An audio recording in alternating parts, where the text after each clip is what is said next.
നമസ്കാരം. ഈസി റെസിപ്പീസിലേക്ക് എല്ലാവർക്കും സ്വാഗതം. ഞാൻ ഗീത. നമ്മളിന്ന് ക്യാരറ്റ് കൊണ്ട് നല്ല മധുരമുള്ള ഹെൽത്തി ആയിട്ടുള്ള ഒരു റെസിപ്പിയാണ് ചെയ്യുന്നത്. അപ്പം ഇതിനകത്ത് നമ്മൾ പഞ്ചസാരയൊന്നും ചേർക്കുന്നില്ല. ഇതെങ്ങനെയാണെന്നൊന്ന് കാണാം. ആദ്യം തന്നെ ചൂടായ പാനിലേക്ക് 2 ടേബിൾ സ്പൂൺ എള്ളിട്ടിട്ട് നമുക്കൊന്ന് പൊട്ടിച്ചെടുക്കാം.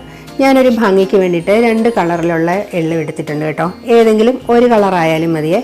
പിന്നെ എള്ളൊക്കെ കൂടുതൽ ഇഷ്ടമുള്ളവർക്ക് 1 ടേബിൾ സ്പൂൺ കൂടെ കൂടുതലിടാമേ. ഇപ്പോൾ എള്ളെല്ലാം ഒന്ന് പൊട്ടി വന്നിട്ടുണ്ട്. ഞാനിത് ഈ പാനിൽ നിന്ന് മാറ്റുകയാണേ. ഇനി ഇതിലേക്ക് അല്പം നെയ്യ് ഒഴിച്ചിട്ട് നമുക്ക് ഈ അണ്ടിപ്പരിപ്പൊന്ന് വറുത്തെടുക്കാം. ഇതൊരു 30 അണ്ടിപ്പരിപ്പുണ്ട്. ഇത് വറുത്ത് മാറ്റാം. അതിനുശേഷം ഈ പാനിലേക്ക് 1 ടീസ്പൂൺ നെയ്യ് ഒഴിച്ചിട്ട് നമുക്ക് ക്യാരറ്റ് ഒന്ന് വഴറ്റിയെടുക്കാം. ഈ ക്യാരറ്റ് മിക്സിയിലൊന്ന് കറക്കിയെടുത്തതാണ്. നല്ല പൊടിയായിട്ട് വന്നിട്ടുണ്ട് കേട്ടോ. ഇതൊരു 1.5 കപ്പുണ്ട്. ഇതധികം മൂത്തൊന്നും പോകണ്ട. ഇതിൻ്റെ പച്ചമുളകൊക്കെ ഒന്ന് മാറി കഴിയുമ്പോഴേക്ക് ഇത് വെന്ത് കിട്ടും. വേണമെന്നുണ്ടെങ്കിൽ അല്പം നെയ്യും കൂടെ ചേർക്കാവേ.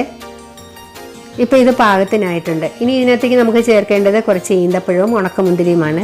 ഈ ഈന്തപ്പഴം ഒരു 15 എണ്ണം ഉണ്ട്. അതിൻ്റെ കുരുവൊക്കെ കളഞ്ഞു വെച്ചിരിക്കുകയാണ്.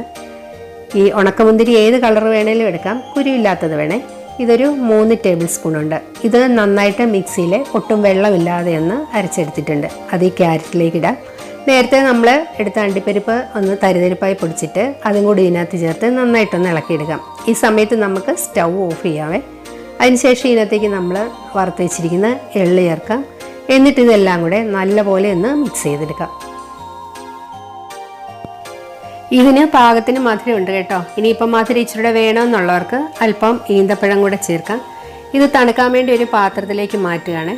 തണുത്ത ശേഷം നമുക്കിത് നന്നായിട്ട് കൈകൊണ്ട് കുഴച്ചെടുക്കാം. എന്നിട്ട് നമുക്കിഷ്ടമുള്ള ഷേപ്പിലാക്കിയെടുക്കാം. ഇതിങ്ങനെ ഉരുട്ടിയെടുക്കാം.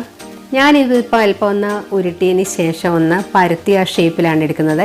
എന്നിട്ടിത് നമുക്കൊന്ന് തണുപ്പിച്ചിട്ട് അല്പനേരം ഒന്ന് ഫ്രിഡ്ജ് വെച്ച് തണുപ്പിച്ചിട്ട് കഴിച്ചു കഴിഞ്ഞാൽ നല്ല ടേസ്റ്റാണ് കേട്ടോ. അപ്പോൾ ഇത് ഹെൽത്ത് കോൺഷ്യസ് ആയിട്ടുള്ളവർക്കും ഡയബറ്റിക് പേഷ്യൻസിനൊക്കെ കഴിക്കാൻ പറ്റിയ നല്ലൊരു മധുരപലഹാരമാണ് കേട്ടോ. ഇതെല്ലാവരും ഒന്ന് തയ്യാറാക്കി നോക്കണേ. അപ്പോൾ എൻ്റെ വീഡിയോ എല്ലാവർക്കും ഇഷ്ടമായെന്ന് വിചാരിക്കുന്നു.